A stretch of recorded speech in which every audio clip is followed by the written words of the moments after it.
அனைவருக்கும் வணக்கம். இன்றைக்கான கேள்வி என்னன்னா, ஒருவர் ஒரு விஷயத்தை பொய்யாக நினைத்துக் கொண்டிருக்கிறார், பொய்யை சொல்லிக் கொண்டிருக்கிறார். ஆனால் அது அவருக்கே தெரியாமல் அதை உண்மை என்று நம்பிக்கொண்டிருக்கிறார். அதற்கான காரணம் என்ன? அதிலிருந்து வெளிவருவது எப்படி? இதுதான் இன்றைக்கான கேள்வி. இந்த கேள்விக்கு ஏன் அவர்கள் பொய்யை உண்மை என்று நம்பிக்கொண்டிருக்கிறார்கள் அப்படிங்கிற கேள்விக்கு மூல காரணமா இருப்பது விருப்பு, வெறுப்பு, எதிர்பார்ப்பு, ஆசை, ஏக்கம், அகங்காரம் அப்படின்னு ஓவரால ஜென்ரலா சொல்லிடலாம். பட் ஆனா எக்ஸாம்பிள் சொல்லும்போது உங்களுக்கு புரியும் எந்த மாதிரி ஆகுதுன்னு. இப்போ ஃபர்ஸ்ட் என்ன ஆகும் அப்படின்னா, ஒரு விஷயத்தின் மேல நான் அதிக விருப்பு வைத்திருக்கிறேன் அப்படின்னு சொன்னா, அவர்கள் என்னை ஏமாற்றி கொண்டிருக்கலாம். ஆனால் நான் அதை ஏமாற்றமா நினைக்க மாட்டேன். அதே மாதிரி ஒரு விஷயத்துல நான் அதிக விருப்பு வைத்திருக்கிறேன் அப்படின்னா, அவர்கள் எனக்கு நன்மையை செய்து கொண்டிருப்பால், நான் தீமை என்று நினைத்துக் கொண்டிருப்பேன். அப்ப உண்மைக்கு மாறாக ஒரு விஷயத்தை நான் வெளிப்படுத்திக்கிட்டே இருப்பேன். காரணம் என்னன்னா இந்த விருப்பு வெறுப்பு. இது அந்த விருப்பு வெறுப்பை எடுத்துட்டு பாட்டுனா உண்மை நிலைமை என்ன என்பதை நமக்கு புரியும். அடுத்து மிக முக்கிய காரணமாக கருதப்படுவது இந்த அடிக்ஷன் டு சப்கான்சியஸ், ஆழ்மன பதிவுக்கு அடிமையாகி விடுகிறது. ஆழ்மன பதிவுக்கு அடிமையாகிவிட்டு அதை கான்சியஸ் தான் அப்படின்னு சொல்லிட்டு ஆழ்மன பதிவை கான்சியஸ் மைண்டுக்கு கொண்டு செல்வது. இப்போ எக்ஸாம்பிள் என்ன அப்படின்னா, நிறைய இடத்துல இது நடப்பது என்னன்னா, இப்போ ஒருவர் ஒரு விஷயத்த சொல்லியிருப்பார், ஒரு விஷயத்த கேட்டிருப்பார், ஒரு விஷயத்தை பார்த்திருப்பார். உடனே என்ன ஆயிருன்னா மனம் பாதித்து விடும், மனம் கஷ்டப்பட்டு விடும். இந்த மனம் கஷ்டம் உடனே பட்டுரும். அது காரணம் ஏற்கனவே இந்த சப்கான்சியஸோட பதிவு. அந்த விஷயத்தை கேட்ட உடனே, அந்த விஷயத்தை பார்த்த உடனே டக்குன்னு அது கஷ்டப்பட ஆரம்பிச்சிருச்சு. அது கஷ்டப்பட்ட உடனே தான் இது ஒன்னே கான்சியஸ் மைண்டு காரியம் நடந்துருச்சு. கஷ்டம் என்கின்ற காரியம் என்னுள்ள நடந்தது. அதுக்கப்புறம் தான் காரணத்தையே தேடுறது. இல்ல, இவர் என்ன பிடிக்காம திட்டாரு, இவர் என்ன அவமானப்படுத்திட்டாரு, இவர் என்ன சந்தேகப்படுறாரு அப்படின்னு அதுக்கப்புறம் தான் காரணத்தையே தேடுறாங்க. இப்போ ஒரு விஷயம் நடந்தது, அந்த விஷயம் என்னன்னு பாதித்து விட்டேன். அது பாதித்ததுக்கு ரீசன் என்ன அப்படிங்கறது ஆராய்ச்சியே பண்ண முடியும். ஏன்னா பாதித்ததுக்கு என்னுடைய கான்சியஸ் இல்லாமே சப்கான்சியஸ் பாதித்து விடும். ஏன்னா முன் ஜென்ம பதிவுகள், முன்னாள் முன் அனுபவத்தின் பதிவுகள் உள்ளே இருந்து அது ஆட்டோமேட்டிக்கா பாதிச்சிடும். அப்படி பாதித்த உடனே அதை நம்ம முன்ஜென்ம பதிவு பாதித்து விட்டது, அது அதோட இயல்புன்ட்டு அந்த பாதிப்பில் ஒட்டாமல் இங்க என்ன நடந்தது, அப்ப அந்த குணங்களில் ஒட்டாமல் இங்க என்ன நடந்தது அப்படின்னு யோசிச்சிருந்தா உண்மை வந்திருக்கும். ஆனா இங்க அந்த பாதிப்பில் காரியம் நடந்து விட்டது. உடனே காரணத்தை சிந்திக்கிறது. இவர் பொய்யை சொன்னார், இவர் என்னை திட்டினார், இவர் என்னை அவமதித்தார், இவருக்கு என்ன பிடிக்கல. ஏன்னா பாதிச்சிருச்சு இல்லையா? இப்ப பாதிச்சா ஏதாவது ஒரு ரீசனை போட்டு அந்த ரீசனை ஸ்ட்ராங்கா பிலீவ் பண்றது. அப்ப என்னதான் எடுத்து சொன்னாலும் இல்ல இவங்களுக்கு பிடிக்கல அப்படிங்கிற ஒரு ஃபீல் தான் ஸ்ட்ராங்கா இருக்கும். அடுத்து பார்த்தோம்னா, இந்த அதிக விருப்பினால் இந்த பொசசிவ் நேச்சர்னு ஒண்ணு இருக்கும். இந்த ஹை பொசசிவ் நேச்சர் உள்ள வந்துருச்சு அப்படின்னா, இந்த கண்ணோட்டம் எப்படி பார்க்கும்னா, தனக்கு அவர்கள் எவ்வளவு செய்கிறார்கள் என்பதை ஜீரோவாக பார்க்கும். அடுத்தவர்களுக்கு சிறியதளவு செஞ்சுட்டாலே அது பெரிய 100ஆக பார்க்கும். அப்ப என்ன நினைக்கும், அப்ப இவர் நம்மளை மதிக்கவே இல்லை, இவங்க நம்மளை கண்டுக்கிறவே இல்லை, இவங்க அங்கதான் விருப்பமாக இருக்கு அப்படின்னு சொல்லி முழுக்க முழுக்க அந்த பொசசிவ் நேச்சர்ல தனக்கு எவ்வளவு முக்கியத்துவம் கொடுத்தாலும் அதை ஏன்னா அது எவ்வளவு தீனி போட்டாலும் ஆகாது. நெருப்புல எவ்வளவுதான் போட்டாலும் போதும்னு நெருப்பு சொல்லுமா? ஒரு கட்டையை எடுத்து நெருப்புல போட்டுட்டே இருந்தா நெருப்பு போதும்னு சொல்லுமா? ஆஹா, அது மேலும் மேலும் அந்த தீ வளர்ந்துட்டு இருப்பது போல அது மேலும் மேலும் அந்த பொசசிவ் நேச்சர் வளர்ந்து அடுத்தவர்களுக்கு கொடுக்கும் ஒரு முக்கியத்துவத்தையே பெருசா நம்பி அது சிறிதாக தான் இருக்கும். ஆனா தனக்கு இல்லை அப்படின்னு அது உணர்ந்து கொண்டு அதை அப்படியே வெளிப்படுத்தி கொண்டிருக்கும். அடுத்த ஒரு காரணம் புரிதலில மிகப்பெரிய கோளாறு. இந்த புருஷன் இருக்கிறார் அப்படின்னா, ஒரு அம்மா கம்ப்ளைண்ட் பண்ணுது, தன்னுடைய அக்கா மகள் வந்தா நல்ல வெளியில கூட்டு போறார், நல்ல கவனிக்கிறார், நல்ல கேர் எடுக்கிறார், ஹோட்டலுக்கு கூட்டு போறார், எங்க போனோங்கிறாரு. ஸோ அவளிடம் ஸ்பெண்ட் பண்றதுக்கு மட்டும் டைம் இருக்கு. ஆனா என்ன கண்டுக்கிறதே இல்லை, நான் கெஞ்சினாலும் எனக்கு எதுவும் பண்றது இல்லை அப்படின்னு ஒரு ஃபீலை கொண்டு வந்து டோட்டலாவே அவர் வந்து என்னை மதிக்கவில்லை, அவளுக்கு மட்டும்தான் மதிக்கிறாரு அப்படின்னு ஒரு புரிதல் கொண்டு வந்துடுறாங்க. அதேதான், எங்க எங்க வீட்டுக்காரங்களை விட உங்க வீட்டுக்காரங்களை மதிக்கிற அப்படின்னு சொல்லிட்டு இந்த மாதிரி தவறான புரிதல் அப்படின்னும் போது ஏன் வருது அப்படின்னா, அதே அக்கா பொண்ணு அப்படிங்கும்போது ஃபர்ஸ்ட் வந்து உரிமை. அது பொண்டாட்டினா இப்ப கேட்கிறான்னா, அம்மா பணம் இல்லைம்மா இருமா அப்புறம் பார்த்துக்கலாம், என்ன அவசரம் அப்படின்னு உரிமையோடு. இப்ப வந்து என்கிட்ட ஒரு பணம் இருக்கு, என்கிட்ட பணம் இல்லை, எனக்கு மனம் வந்து ஏதாவது சாப்பிடணும்னு ஆசைப்படுதுன்னா சரி அடுத்த வாரம் பார்த்துக்கலாம் அப்படின்னு சொல்லிட்டு என்னை வந்து நான் தள்ளி போடுறது போல அவன் தன்னுடையவர்களை வேண்டாம் வேண்டாம் இப்ப வேண்டாம் அப்புறம் பார்த்துக்கலாம் அப்படின்னு ஒரு உரிமையோடு சொல்லிடுறான். ஆனா அதே அடுத்தவர்கள்னு சொல்லும் போது சரி என்னைக்கோ ஒரு நாள் வர்றாங்க அப்படின்னு அந்த தூரத்துறவு அப்படிங்கிறதுனால அதை வந்து அந்த விருந்தோம்பல் அப்படிங்கிற ஒரு அடிப்படையில அவர் அந்த செஞ்சிடறாரு. ஸோ இதுதான் உண்மை. ஆனா அப்படி பார்க்கும்போது உண்மை பார்க்கும்போது இவன் என்னிடம் உரிமையாக இருக்கிறது, தனக்கு நிகராக பார்க்கின்றான் ஒண்ணு. ரெண்டாவது, 24 மணி நேரமும் நமக்காக தான் உழைக்கிறான், நமக்காக தான் இருக்கிறான் அப்படிங்கிற ஒரு ஃபீலு. அப்போ ஒரு சில நிமிடங்கள், சில மணி நேரங்கள் அங்கே ஸ்பெண்ட் பண்ண உடனேயே டோட்டலாவே அவர்களுக்கு தான் இவன் சம்பாத்திய பணம் பூரா அங்கேயே போகுது. எதுவுமே புத்தி யோசிக்காது, தவறான புரிதல். டக்குன்னு வந்து ஒரு அறிவே இல்லாம அந்த நேரத்துக்கு மனசு வந்து ஒரு பொசசிவ்ல ஏதோ ஒண்ணு கஷ்டப்பட்ட உடனேயே நிகழ்வை ஆராயாமல் புரியாமல் உடனே வந்து அவர் எனக்கு இம்பார்ட்டன்ஸ் தரல அப்படின்னு சொல்லி அங்கே குற்றத்தை சொல்லி விடுவது.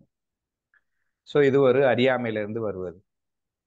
நான் அடுத்து பார்த்தீங்கன்னா, அவன் வந்து தன்னைத்தானே ஏமாத்தி கொள்வதுன்னு ஒண்ணு இருக்கு. ஸோ இப்போ வந்து நான் நான் இருக்கிறேன், நான் மனசுல வந்து ஒரு தவறான விஷயத்த நான் நினைக்கிறேன் அப்படின்னா, நான் தவறான விஷயத்த நான் நினைக்கிறேன் அப்படிங்கிறது எனக்கு தெரியும். அது வெளியில சொல்றதான் வெட்கப்படுவேன். ஆனா சில பேர், ஒருத்தர் இப்படி இருக்கிறார், இன்னொருத்தர் என்ன பண்றாரு அப்படின்னா, ஒரு தவறான விஷயம் தன் எண்ணத்துல வந்த உடனேயே ஐயோ நம்ம இதெல்லாம் நினைக்க கூடாதே அப்படின்னு, எப்படி அடுத்தவர்களுக்கு தெரிஞ்சா வெட்கமோ அப்ப தனக்கு தெரிவதே வெட்கம் என்று நினைத்து அந்த எண்ணத்தை சப்ரஸ் செய்து விடுவது. அப்ப தனக்குள்ள இந்த ஆசை இருக்கு அப்படிங்கிறது அவருக்கே தெரியாமல் அந்த ஆசை இருந்துகிட்டே இருக்கும். அப்ப அவன்கிட்ட கேட்டான்னு சொல்லுவான், எனக்கு ஆசையே இல்லை. ஏன்னா தனக்கு ஆசை வருவதை, இப்போ ஒருத்தர் இருக்கிறார், அவருக்கு தன ஆசை வந்துருச்சு, கண்ணை மூடுறார், அந்த ஆசையெல்லாம் அசை போட்டு ஏங்கி அப்படியே அதிலே தலைச்சிட்டு வெளியே வந்தோடனே அப்ப உனக்கு ஆமா எனக்கு ஆசை இருக்கு, இவ்வளவு நேரம் அதை தான் நினைச்சிட்டு இருந்தேன் அப்படின்னு சொல்லிடுவார். ஆனா இன்னொருத்தனுக்கு அவன் வந்து ரொம்ப நல்லவன், ரொம்ப யோக்கியமானவன், ரொம்ப சுத்தமானவன் அப்படின்னு தனக்குத்தானே ஒரு அடுத்தவருக்கு நினைக்கிறவன் அடுத்தவருக்கு சொல்ல மாட்டான், தனக்குள்ள என்ன வேணா வச்சுக்கிறான். அப்ப தனக்குள்ள அவன் அவன் இருக்கிற லட்சணம் அவனுக்கு தெரியுது. இவன் தனக்குள்ளேயே ஒரு பெருமையை வேண்டும் அப்படின்னு நினைச்சுக்கிட்டு ஒரு எண்ணம் வருகிறது, ஒரு ஆசை வருகிறது, ஒரு கேவலமான எண்ணமே வச்சுக்கோங்களேன். அது வந்த உடனே ஐயையோ இது பெரிய தவறு, இது எப்படி வரலாம் அப்படின்னு சொல்லிட்டு அந்த வரும் முளையிலேயே அது வராமல் எனக்கு இல்லை அப்படின்ட்டு இவனாவே அந்த வர்றதுக்கு எதிர்வினை ஆட்டி கொண்டு எனக்கு இல்லை இல்லைன்னு ஃபீல் பண்ணிடுவான்.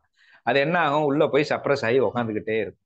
ஆனா அது ஆக்ஷன்ல காட்டி அடுத்தவங்களுக்கு தெரிஞ்சிடும் அவன் வந்து ஆசைப்படுறான் அப்படிங்கிறது. அடுத்தவங்களுக்கு தெரியும், ஆனா அவனுக்கு தெரியாது. அப்பா அவன்கிட்ட சொல்லும் போது என்ன ஆகும், முழுமையாக மறுத்து விடுவார்.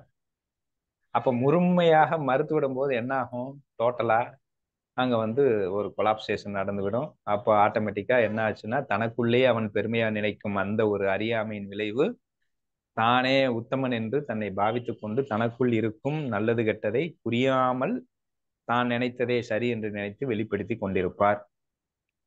அடுத்து இன்னொரு கேஸ் என்னன்னா, இந்த புலன்களுக்கும் மனதுக்கும் உள்ள வேறுபாடு. இப்ப புலன்கள் தானாவே முடிவெடுத்து வேலையை பார்த்தோம். இப்ப நான் ஒரு விஷயம் வந்து பண்ணக்கூடாதுன்னு மனதளவுல நினைச்சிட்டு இருப்பேன், ஆனா மைக்ரோ செகண்ட்ல புலன் பண்ணிரும்.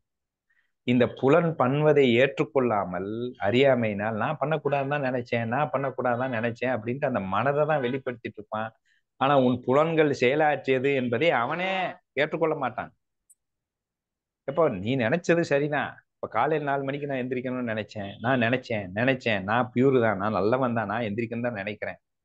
அப்ப எந்திரிக்க முடியலையே அப்படின்னா அவன் தான் எந்திரிக்கல, அவனுடைய புலன்கள் எந்திரிக்க உடல அவனை அப்படின்னா, ஓஹோ எங்கேயோ நம்மகிட்ட கோளாறு இருக்குன்னு எந்திரிக்க மாட்டான். இல்ல நம்மகிட்ட எல்லாம் கோளாறு இல்ல, நம்ம தெளிவா தான் இருக்கிறோம், நம்ம இவங்க தப்பா புரிஞ்சுக்கிட்டாங்க, நம்ம எவ்வளவு பியூரா வந்து நான் லவ் காட்டணும்னு நினைக்கிறேன், நான் எவ்வளவு பியூரா நான் வந்து இவங்களை ஹெல்ப் பண்ணணும்னு நினைக்கிறேன், எல்லாம் நினைப்பு தான். செயல்ல பார்த்தா ஒண்ணுமே இருக்காது. அப்ப அந்த நினைப்புக்கும் செயலுக்கும் உள்ள வேறுபாடை உணரத் தெரியாமல் தான் நினைப்பதே தான் சரி என்று நினைத்து கொண்டு உட்கார்ந்திருப்பான். சில பேர் செயலை பண்ணிடுவான், ஆனா நினைப்பு வேற இருக்கும். இப்ப உதாரணத்துக்கு ஒரு பெருமையினால், ஒரு ஈகோயினால், ஒரு பந்தா பீத்தல்னால் அவரை வந்து ஒருத்தரை பார்த்தவொன்னே சிரிச்சிருவான், பழகிருவான், இல்லைன்னா அவர்களுக்கு செலவு பண்ணிடுவான். ஆனா மனசுல பார்த்தோம்னா அது இல்ல. அவர்கள் அதெல்லாம் பண்ண மனசளவுல கஞ்சனா இருப்பாருன்னு வச்சுக்கோங்களேன். ஆனா வெளி தோற்றத்துக்கு அந்த கஞ்சத்தனத்தை எப்படி வெளிப்படுத்துறதுன்னு வெக்கத்துல இந்த புலன்கள் என்ன பண்ணும்னா அந்த தாராளமா இருக்கிறது மாதிரி காட்டிக்கிட்டே இருக்கும். ஆனா உள்ள வந்து மனசு வருத்தப்பட்டுட்டே இருக்கும். அப்ப இவன் என்ன டிஃபெண்ட் பண்ணுவான் அப்படின்னா, எப்ப நீ கஞ்சன்தான் அப்படின்னா, இல்ல நான் எடுத்தேனே, நான் கொடுத்தேனே, நான் சொன்னேனே அப்படின்னு சொல்லிட்டு செயலையே காட்டிட்டு இருப்பான். ஆனா அடுத்தவர் என்ன சொல்றாரு, மனசுல அது இல்ல, நீ நடிக்கிற அப்படிங்கிறது ஏத்துக்கொள்ள முடியாது. ஏன்னா நான் பண்ணிட்டேன்ல, நான் செஞ்சுட்டேன்ல, நான் நல்லவன் இல்லை அப்படின்ட்டு புலனுக்கு முக்கியத்துவம் கொடுத்து மனசு உள்ள வேற நினைக்குதுங்கிறது அறியாம இருக்கிறது. இல்லைன்னா மனசு வேற நினைச்சிட்டு இருக்கு, மனசுக்கு முக்கியத்துவம் கொடுத்துட்டு புலனுக்கு அது எதிராக செயல்படுவது என்பது அறியாமல் இருப்பது ஆகிய காரணம். அப்ப என்ன இருக்கணும் ஞானம்னா, புத்தி, மனம், புலன்கள், செயல், இந்த மூணுமே நேர்கோட்டில் இருக்கணும். அப்ப புத்தி வந்து தன்னுடைய அனுபவத்தை நம்பாமல் ஆகமத்தை நம்பி அங்க என்ன சொல்லிருக்கோ அதை சரி என்று அது மனதிடம் இன்ஸ்ட்ரக்ஷன் கொடுத்து அது புலன்களில் வந்துருச்சுன்னா இந்த டவுட்லாம் இருக்காது. இங்க புலன் தானா செயல்படுது, மனம் ஒரு விதத்துல தானா செயல்பட்டு இருக்கு, புத்தி வேற விதத்துல ஒண்ணு கணிச்சிட்டு இருக்கு. அப்ப மூணு தாறுமாறா இருக்கும்போது அவனுக்கு ஒண்ணுதான் புரியும், மீதி ரெண்டு அவனுக்கு தெரியாது. சோ அந்த மீதி ரெண்டு அடுத்தவர்கள் எடுத்து சொல்லும் போது இல்லை இல்லை என்று மறுத்து கொண்டு இருப்பார்கள். அதேதான், உள்ள ஆசை வச்சிருப்பான், வெளியில சொல்லவே மாட்டான், அது வெளிக்காட்டவே முடியாது, வெளிக்காட்டவே சொல்லவும் மாட்டான், புலன்கள் விடாது. அப்போ என்ன ஆகும்? ஆனா இவர் என்ன சொல்லுவாருன்னா, எப்ப நீ வந்து வெளிக்காட்டவே இல்லை, உனக்கு ஆசை இல்லை இல்லை நினைச்சிட்டு இருந்த, நீ எதுவுமே சொல்லலை, இல்லை நான் சொன்னேன், நான் நினைச்சேன். அவன் நினைச்சதான் சொல்லிட்டு இருப்பான். நான் நினைத்தேன், நான் சரியாக தான் இருக்கிறேன், ஆனா ஆக்ஷன் வேறையா இருக்கு அப்படிங்கிற ஒரு காரணத்தினாலும் இது வந்து மாறி இருக்கு. ஸோ இப்ப இங்க இந்த ஓவரால நம்ம பார்க்கும்போது இப்ப இன்னைக்கு கேள்வி என்ன, தான் பொய் சொல்வதே தனக்கு தெரியவில்லை, ஏன்? அதிக எதிர்பார்ப்பு, விருப்பு, வெறுப்பு, அகங்காரம், பொசசிவ், பிரஸ்டீஜ், பெருமை ஆகிய அனைத்து லாக்குகளிலும் உள்ளே இருக்கும்போது மனம் ஒன்று நினைக்கிறது, உடல் ஒரு செயலை செய்கிறது ஆகிய விஷயத்தின் விளைவாக தான் தனக்கு நடக்கும் நன்மையை தீமை என்றும், அடுத்தவர்கள் செய்யும் தீமையை அதிக விருப்பம் இருந்தால் நன்மை என்றும் கருதி டோட்டலாகவே சூழலை தவறாக புரிந்து கொண்டு அதே சரி என்று தன்னை வெளிப்படுத்தி கொண்டு அவன் செய்யும் தவறே அவனே புரிந்து கொள்ளாமல் இருக்கும் நிலை ஏற்படுகிறது என்பதை புரிந்து கொள்ள வேண்டும். அப்ப இதுல இருந்து வெளியே வரணும்னா டோட்டலா விருப்பு வெறுப்பு அகங்காரம் நான் எனதுங்கிறத வெளியே வந்தாதான் இதுல இருந்து வெளியே வர முடியும். ஸோ இதுதான் என்னுடைய பதில். அண்ணா, அவங்களை எப்படி டீல் பண்றது அப்படின்னு கூட சேர்ந்து சொல்லிருங்கண்ணா.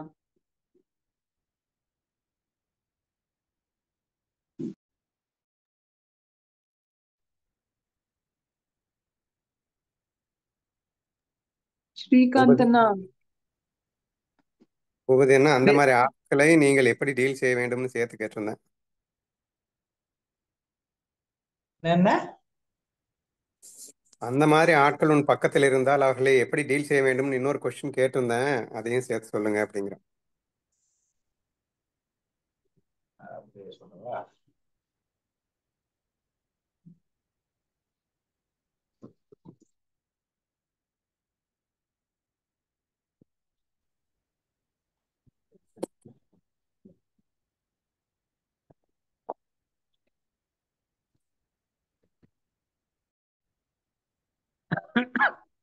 இப்போ என்ன ஆகுது அப்படின்னா, சரி அந்த மாதிரி தவறாகவே புரிந்து கொண்டு ஒருவர் நம்ம இடையே இருக்கிறார் என்றால் அவரை எப்படி நான் பார்த்து டீல் செய்ய வேண்டும்னு ஒரு கேள்வி வந்துச்சுன்னா, ரொம்ப சிம்பிள். நான் விருப்பு வெறுப்பு இல்லாம இருந்தா எனக்கு அனைத்தும் நன்மையாக தான் தெரியும். ரெண்டாவது, நான் விருப்ப வெறுப்பு இல்லாமல் இருந்தால் அவருடைய எனக்கு ரோல் இருந்தா அவர் என் பேச்சை கேட்பார் என்றால், இல்லைன்னா பூரணமாக அறியாமையில் இருந்தால் அவருக்கு தெளிவாக அது புரிய வைக்கணும். முதல்ல அக்செப்ட் செய்து கொள்ள வேண்டும். ஏன்னா அந்த மாதிரி தான் இருக்க வாய்ப்பு இருக்கு. ஏன்னா நம்மளே நிறைய இடத்துல அப்படிதான் இருக்கும் அப்படிங்கிறத அதை குற்றமாக பார்க்காமல் ஒரு குறையாக ஒரு சாதாரண விஷயமாக பார்த்து எங்கே அந்த மனதுக்கும் புத்திக்கும் இல்லை மனதுக்கும் புலன்களுக்கும் ஏதோ ஒரு விருப்பினால் வெறுப்பினால் அவர் வந்து தவறாக புரிந்து கொண்டிருக்கும் அந்த விஷயத்தை தெளிவாக எடுத்து சொல்ல வேண்டும். இல்ல எவ்வளவுதான் எடுத்து சொன்னாலும் ஸ்ட்ராங்கா இருக்கிறாங்க அப்படின்னா சரி அப்படின்னு சொல்லிட்டு அதை சாதாரணமா எடுத்துக்கொண்டு சரி நான் தான் தவறா புரிந்து கொண்டு இதுல இன்னொன்னு எடுத்துக்கிறணும். அவ்வளவு ஸ்ட்ராங்கா அவர் ஒருத்தர் சொன்னாருன்னா அதை உண்மை என்று நம்ப வேண்டும்.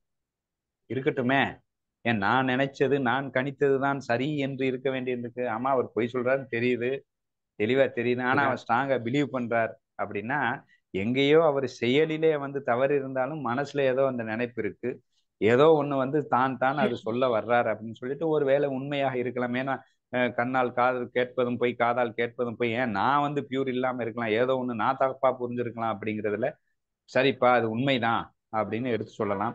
அது உண்மை என்று சொல்லி என் சுதந்திரத்தை பாதிக்கிற அளவுக்கு வந்துச்சுன்னா அந்த இடத்துல இல்லை எனக்கு ஒன்றும் அது புரியல, அது புரிஞ்சா பாத்துக்கிறேன், நீ உன் வியூ எனக்கு சொல்லிட்ட, அது உண்மையாக இருக்கலாம், எனக்கு அது புரியாத வரைக்கும் அதை நான் வந்து ஏற்றுக்கொள்ள முடியாது, ஆதலால் இதை ஏற்றுக்கொள்ள முடியாதுங்கிறது தெளிவா அங்க சொல்லிட்டு அதே சமயம் அவர்களை குற்றமா காணாமல் அதே சமயம் அவர்கள் அறியாமைகள் இருக்கும் பட்சத்துல அவர்களுக்கு தெளிவாக எடுத்து சொல்ல வேண்டும்.